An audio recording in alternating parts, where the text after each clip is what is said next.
Hi hello welcome to our channel. నేను మీ సిరి. కథలకు వెళ్ళే ముందు లైక్ చేయడం మర్చిపోకండి ఫ్రెండ్స్. లైక్ చేసేసారా? ఇక కథలకు వెళ్ళిపోదాం. ఇష్టమైన సకుడా పార్ట్ 83. ఆయన ఇంత పొద్దున్నే ఎక్కడికి వెళ్ళిపోయాడు? ఫ్రెండ్ దగ్గరికి వెళ్ళాడా? ఎలా ఉందో వాళ్ళకి. తమ పెళ్ళికి వచ్చేటప్పుడు ఎంత ప్రమాదం జరిగింది. ఆమె బాధగా నిట్టూర్చింది. అప్పటికే తను వచ్చి చాలాసేపు అవుతున్నట్టు అర్థం చేసుకుని ఆమె బారుకురులు ముడిపెట్టి టవల్ చుట్టుకుని బయటకొచ్చింది. బెడ్ మీద ఉన్న తన బట్టల వైపు వెళ్తున్న ఆమె టక్కున ఆగిపోయింది. రెండు చేతులు వెనక్కి పెట్టి బ్యాలెన్స్ చేసుకుని కూర్చుని తల వెనక్కి వాల్చినట్టు కూర్చుని ఉన్నాడు గగన్. తను డోర్ లాక్ చేసుకుని కదా ఉంది, ఎలా వచ్చాడు? అయినా ఇది అతని రూమ్, అతని టెక్నిక్స్ అతనివి. ధరణి బయటికి వచ్చినప్పుడు చప్పుడు వినిపించినా సరే అతను పట్టించుకోలేదు. కానీ అనుకోకుండా తల తిప్పి చూశాడు అతను. అతను నిటారుగా అయిపోయాడు. వాన చినుకుల్లో నానిన ముద్దబంతిలా మరింత ముద్దుగా ఉంది ధరణి. ఆమె శరీరం మీద అక్కడక్కడ నీటి బిందువులు ఆమె అందాన్ని మరింత పెంచేస్తే అప్పుడే కిందకి దూకిన ఆమె కురులు ఆమె ముఖం మీద సగం పడిపోయి మరింత అందాన్ని తెచ్చాయి. కళ్ళు పెద్దవి చేసి ఒకలాంటి షాక్లో ఉన్న ఆమె అతను తన వైపు చూడడంతో వెంటనే బెడ్ దగ్గరికి పరిగెత్తి డ్రెస్ తీసుకుని డ్రెస్సింగ్ రూమ్లోకి పరిగెత్తబోతుంటే ధరణి గగన్ సీరియస్గా పిలవడంతో ఆమె ఆగిపోయింది. కమ్ అన్నాడతను. ఆమె వెనక్కి తిరిగి తల అడ్డంగా ఊపింది. కమ్ అతని స్వరంలో కమాండింగ్కి ఆమె అడుగులు అతని వైపుకి పడ్డాయి. అతన్ని లేచి తన వైపుకి వస్తుంటే ధరణి శరీరం వణికింది. ఆమె భుజం మీద సగం కనిపించకుండా తన పేరును చూసుకున్నాడు గగన్. ఆమె ముఖం మీద పడుతున్న జుట్టును మునివెళ్లతో వెనక్కి సవరించాడు అతను. అతని వైపు గుటకలు మింగుతూ చూసింది ధరణి. ఆమె చేతిలో ఉన్న డ్రెస్ లాగి అవతలకి విసిరేశాడు. ఆమె కంగారుగా ఏదో చెప్పబోయి అతని చూపులకి ఆగిపోయింది. జున్ను ముక్కలాంటి శరీరమని ఆడవాళ్ళని ఎత్తుకు పొలుస్తారు అని అతనికి అప్పుడు అర్థమైపోయింది. ఆమె రెండు భుజాల మీద పడుతున్న జుట్టును నెమ్మదిగా వెనక్కి తోసి ఆమె ముఖం మీద గాలి వదటంతో అప్రయత్నంగా ఆమె కనులు మూసుకుపోయాయి. ఆమె ముంజేతిని పట్టుకుని నెమ్మదిగా దగ్గరికి లాక్కున్నాడు. ధరణి గుండె పైకే వినిపించేంత గట్టిగా కొట్టుకోసాగింది. తనివి తీరా ఆమెను కౌగిలించుకున్నాడు అతను. అతను తనని వీడగానే నెమ్మదిగా కళ్ళెత్తి చూసి చేతులు రెండు నలుపుకోసాగింది ధరణి. అతని ముందు అలా ఉండడానికి సిగ్గుతో చచ్చిపోయేలా ఉంది ఆమె. ఆమె మెడవంపులో అతని ముఖం చేరిపోయింది. ఆమె శరీరం మీద ఉన్న నీటి బిందువులని అతని పెదవులు పీలుస్తున్నాయి. అప్పటికే చిగురుటాకైన ఆమె పరిస్థితికి చిన్నగా నవ్వి ఆమె నుదురు అతని నుదురుకి ఆనించాడు అతను. ధరణి కళ్ళెత్తి చూసింది. సిగ్గు తాలూకా ఎందుకో ఆమె పెదవులు ఒకలాంటి నవ్వుని సంతరించుకున్నాయి. డోంట్ వర్రీ, నేను ఎలా ఫీల్ అయ్యి దగ్గరకు వస్తానో నువ్వు అలాగే ఫీల్ అవ్వాలి కదా. అతని మాటలకి నిజంగానే అర్థం బోధపడలేదు ధరణికి. బట్ సో హార్ట్ అన్నాడు ఆమె కంఠం మీద నుంచి వేలితో రాస్తూ. మెలికలు తిరిగింది ధరణి. నునుపుగా ఉన్న ఆమె దేహం అతన్ని అస్సలు నిలవనివ్వట్లేదు. ఆమె సిద్ధంగా లేదని అర్థమవుతుంటే ముందుకు వంగి ఆమె నుదురు మీద అతను ముద్దు పెట్టుకున్నాడు. అది అప్రయత్నంగానే. ఆమె బిహేవియర్ అతన్ని కట్టిపడేసింది. ఆమె అండర్స్టాండింగ్కి అతను ముగ్ధుడైపోయాడు. ఆమె చేతులు అతని ఛాతీ మీద చేరాయి. అర్థం కాలేదు అన్నది ధరణి. అతని పెదవుల మీద మరోసారి నవ్వు మొలకెత్తింది. ఇంకొంచెం ఎదగాలే నువ్వు అని అన్నాడు. ఆమె చెంప మీద ముద్దు ఇచ్చాడు. ఆమె అలకగా చూసింది. తడిగా ఉన్న ఆమె జుట్టు గమనించి వెళ్ళు అన్నాడు అతను. అదే అతనుగా లేడీ పిల్లల పరుగు పెట్టింది ధరణి. ఆమె డ్రెస్అప్ అయి వచ్చేసరికి టిఫిన్ రూమ్లోకే వచ్చింది. మొబైల్ చూసుకుంటున్న అతని దగ్గరికి వచ్చింది ధరణి. ఏంటి తల ఎత్తకుండానే అడిగాడు అతను. ఇటు చూడు ఆమె పిలిచింది. అతను కళ్ళెత్తి చూశాడు. 2 ఉన్నాయి అంటూ ఆ మంగళసూత్రాలను చూపించింది. ఏం చేయమంటావు అని అడిగాడు. ఇది తీసేయ్ అంటూ పసుపు తాడు వేలితో పట్టుకుంది ధరణి. అతని ముందు కింద కూర్చుంది ఆమె. ఆమె పసుపు తాడు ముడి విప్పాడు. మరో పసుపు తాడు పచ్చగా ఆమె మెడలో మెరుస్తోంది. తల కిందకు వంచి ఆమె భుజం దగ్గర ముద్దు పెట్టుకుని చిన్నగా మునిపంటి గుర్తివ్వగా ధరణి కీచుగా అరిచింది. అబ్బా అంటూ మెడ దగ్గర తడుముకొని తల ఎత్తి చూసింది చిరుకోపంగా. ఏంటా చూపు హా? అతని మాటలకు తల అడ్డంగా ఊపేసి వ్యాంపైర్ అయిపోతున్నాడు అని కనుబొమ్మలు ముడిచేసి లేస్తుంటే ఆమెను మీదకి లాక్కున్నాడు. అతని ఒడిలోకి లాక్కోపోగా ముడుచుకుపోయింది ధరణి. అతని చెయ్యి ఆమె వీపు మీద చేరింది. మరొక చెయ్యి ఆమె మెడనర అన్నీ తడుముతోంది. ఊపిరి బిగబట్టి ధరణి, మాట్లాడాలి. నీ నోటిని నేను మూసివేయలేదు కదా, ఏంటో చెప్పు అన్నాడు.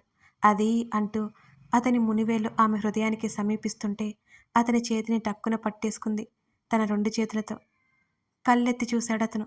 సీరియస్‌గా కనిపించేసరికి నెమ్మదిగా అతని చెయ్యి వదిలేసింది. చూపులతోనే భయపెడతాడు అని లోలోపలే అనుకుంది ధరణి. అతని చేతులు కుదురుగా ఉండలేదు. ఆమెకి మాట బయటికి రాలేదు. ఇక నీరసం వచ్చేసి అతని భుజం మీద చంపాలించింది ధరణి. ఏంటో చెప్తున్నావ్ అని అడుగుతూనే ఆమె మెడవంపులో అతను ముద్దు పెట్టుకున్నాడు. చిన్న నిట్టూర్పు ఆమె నుంచి. ఉహూ అన్నది. పర్లేదు చెప్పు. ఆమె వీపు మీద మరొక చేత్తో గీతలు గీస్తున్నాడు. అదే సమయంలో తలుపు కొట్టిన శబ్దం. ఎవరో వచ్చినట్టున్నారు. రానివ్వు. డోర్ నాక్ చేస్తున్నారు. చూస్తాను. అతని నుంచి విడిపించుకుంది ధరణి. డ్రెస్ సరి చేసుకుని తలుపు తెరిచింది. కొత్తగా కనబడుతున్న ఆ అమ్మాయి ఎవరో అర్థం కాక అయోమయంగా చూసింది ధరణి. నా పేరు రుక్కండి. కొత్తగా పనిలోకొచ్చాను అని ముందు తన్ను తాను పరిచయం చేసుకుంది. ఓ ధరణి పెదవులు చిన్నగా సాగదీసింది. మీ అత్తగారు పిలుస్తున్నారండి. ఆ అమ్మాయి మాటలకి ధరణికి నవ్వొచ్చేసింది. మా అత్తగారా? కావాలని అడిగింది ధరణి. ఆ! సన్నగా ఎత్తుగా ఉంటారు కదండీ! ఆవిడే కదండీ!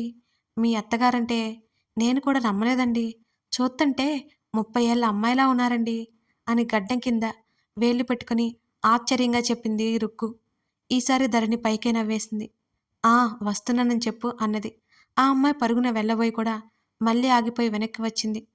మీ ఆయనగారిని కూడా రమ్మన్నారని చెప్పారండి అన్నది రుక్కు. మా ఆయన? ధరణి పెదవులు పూర్తిగా విచ్చుకున్నాయి. ఏం కాదా అండి? ఎడమవైపు రూమ్ అన్నారే, కొత్తగా పెళ్ళయిందన్నారే అని ఆలోచిస్తున్నట్టు బుగ్గ తట్టుకుంది రుక్కు. ఇదేలే వస్తున్నామని చెప్పు. ఇంకేం మర్చిపోలేదు కదా అని ధరణి సరదాగా అడగ్గా లేదన్నట్టు తల ఊపింది రుక్కు. ఎలా వచ్చిందో అలా రివ్వున కిందకి పరిగెత్తింది. ధరణి గదిలోకొచ్చి అత్త ఇద్దరిని పిలుస్తుందట అన్నది. అతను లేచి మొబైల్ పాకెట్లో పెట్టుకుని చిన్న పని ఉంది, లంచ్‌కి రాను అని చెప్పేసి కోట్ తగిలించుకుంటూ బయటికి నడిచాడు. అదేంటి ఉంటాను అన్నావు కదా. ధరణి అయోమయంగా చూసింది అతని వంక. ఈ మధ్య రెస్ట్ లేదు అతనికి. ఇవాళ రెస్ట్ తీసుకుంటే బావుండు కదా. లేదు డాడ్ టెక్స్ట్ చేశారు అంటూ ఆమె భుజం చుట్టూ చెయ్యేసి అతను కిందకి నడిచాడు. ఇంకేం మాట్లాడలేదు ధరణి. గగన్, మాల్విక పిలుస్తుంటే ఇంపార్టెంట్ వర్క్ మామ్, వెళ్ళాలి అని అన్నాడు అతను. Anything important? చేతికున్న వాచ్ వైపు చూసుకుంటూ తల్లిని చూశాడు. నథింగ్, క్యారీ ఆన్ అన్నది మాలవిక చిరునవ్వుతో. ధరణి వైపు ఒకసారి చూసి బయటికి వెళ్ళిపోయాడు అతను. ఏంటత్తా పిలిచావంట? చూపులు బయటికి అతికించేసి అడిగింది మాలవిక.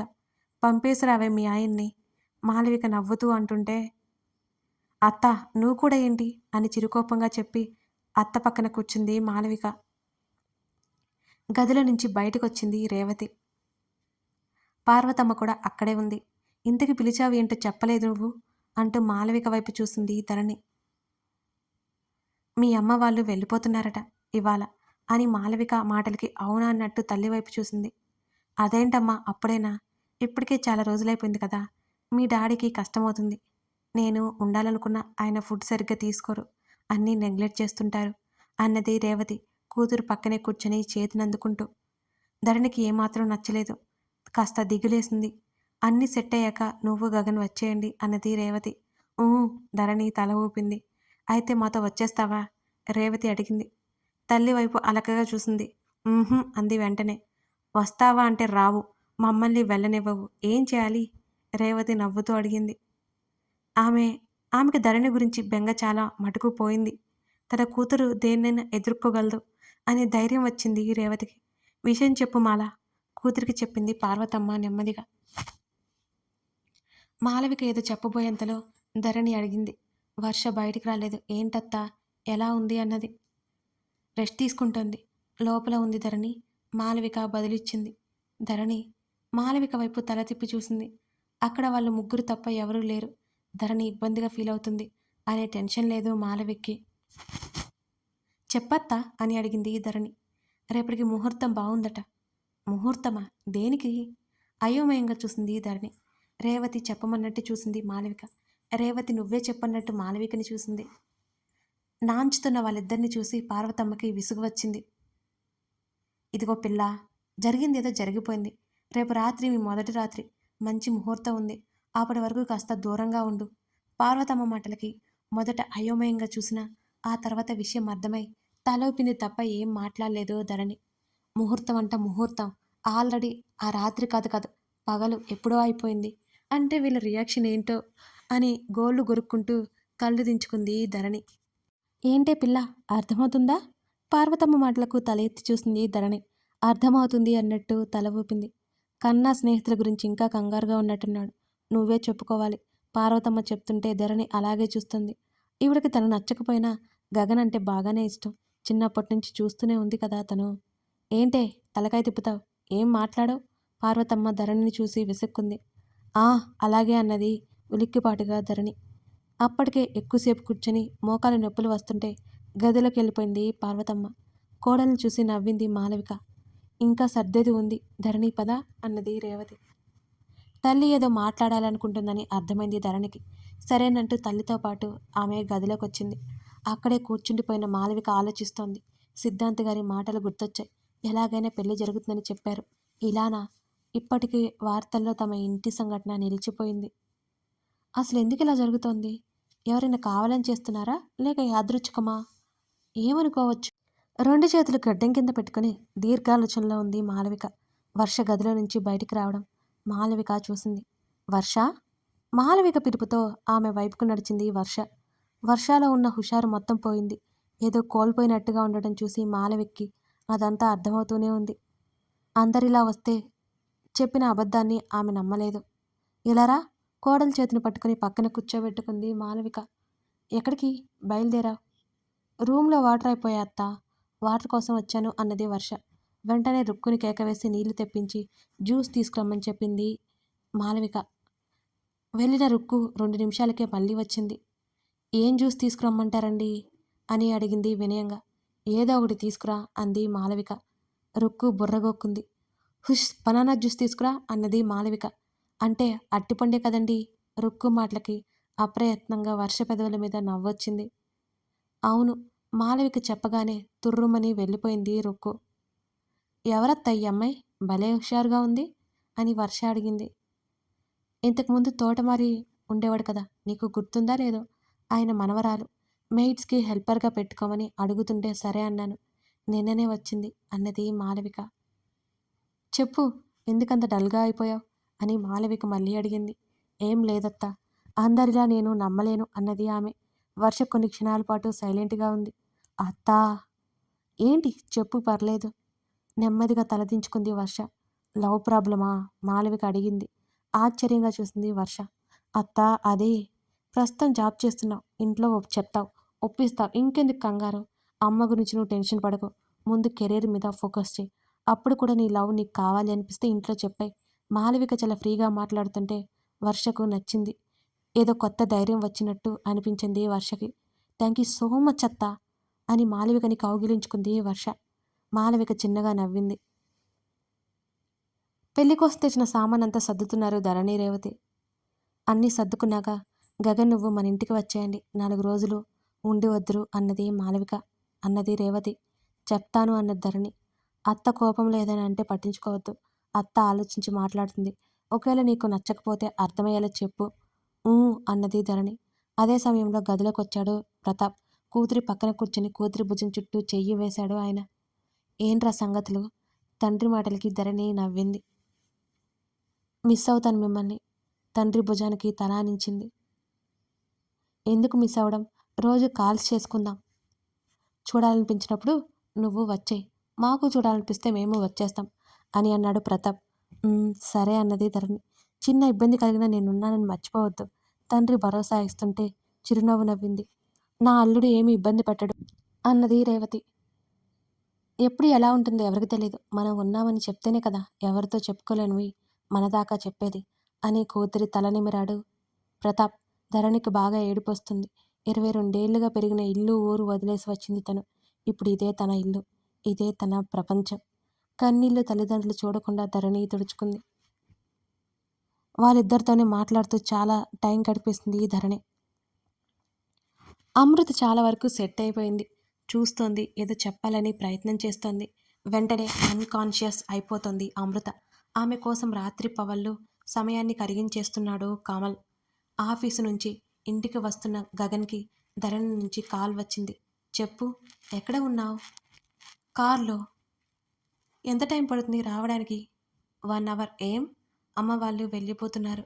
నీకు కాల్ చేయమంటేను అన్నది ధరణి. కమల్ కాల్ చేశాడు ఆల్రెడీ. ఏదో మాట్లాడాలి త్వరగా రమ్మన్నాడు. గగన్ అటే వెళ్తున్నాడిప్పుడు. నాకు రావడానికి లేట్ అవుతుంది. మరి వెళ్ళిపోమని చెప్పు. నేను తర్వాత కాల్ చేస్తాను అని అన్నాడు గగన్. సరే. డిసప్పాయింట్ అయింది ధరణి. అంతలోనే అతను పనిలో ఉంటాడని ఆ విషయాన్ని వదిలేయడానికి ప్రయత్నం చేసింది ఆమె. తల్లిదండ్రులు వెళ్ళిపోతుంటే ఇక ఏడుపు ఆపుకోలేక ఏడ్చేసింది. తండ్రి చేతిని చుట్టి ఏడుస్తుంటే రేవతికి కూడా ఏడుపొచ్చింది. మాటలు రానట్టే ఉండిపోయాడు ప్రతాప్. ఉన్న ఒక్కగానొక్క కూతురు ఇక మీద తమతో ఉండదు అనే ఫీలింగ్ కష్టంగా ఉంది అతనికి. ఎందుకే ఏడుస్తున్నావు? అత్తయ్య, మావయ్య, బావ అంతా మనవాళ్లే కదా! 4 రోజులు పోతే నేను రమ్మన్నా కానీ రావు. కూతురి కళ్ళు తుడిచింది రేవతి. ధరణికింకా ఏడుపొస్తుంటే మాట్లాడలేదు ధరణి. భారంగా అక్కడి నుంచి ఎయిర్‌పోర్ట్‌కి బయలుదేరారు వాళ్ళు. గగన్ వెళ్ళేసరికి అమృతని మెల్లిగా లేపి కూర్చోబెట్టి పడిపోకుండా ఆసరాగా పక్కనే కూర్చొని పట్టుకున్నాడు కమల్. ఎదురుగా డాక్టర్ కూడా ఉన్నాడు. అమృత పెదవులు కదులుతున్నాయి. గగన్ బ్రుకుటి ముడిపడింది. ఇంతకీ మన ఇష్టమైన సగడ స్టోరీ అంటే నేనిప్పుడు రాస్తున్నాను కదా ఇది. హాఫ్ అయిపోయిందండి. ఇంకా హాఫ్ ఉంది. అంటే నేను రాసి పెట్టుకున్నది. అలా అని కథ ఇంకా నేను ఎండ్ చేయలేదండోయ్! ఇంకా కథ రాస్తున్నాను. మీకు ఇప్పటి వరకు స్టోరీ ఎలా అనిపించిందో చెప్పండి. అసలు మర్చిపోవద్దు లైక్ చేయడం. Thank you.